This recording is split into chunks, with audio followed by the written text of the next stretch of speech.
187 bilang ng wika at dialekto. Yan ang natatanging yaman nating mga Pilipino.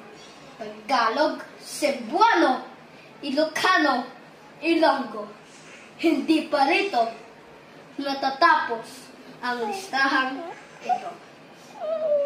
Iba't ibang dialekto sa iba't ibang lugar.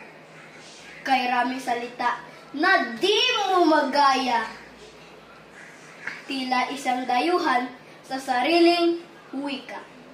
Mga salitang kakaiba, di mawari ang kahulugan. Wika natin ang tunay na yaman. Kahit may mga salitang hiniram mula sa dayuhan. Ngunit bakit ang kabataan ngayon walang alam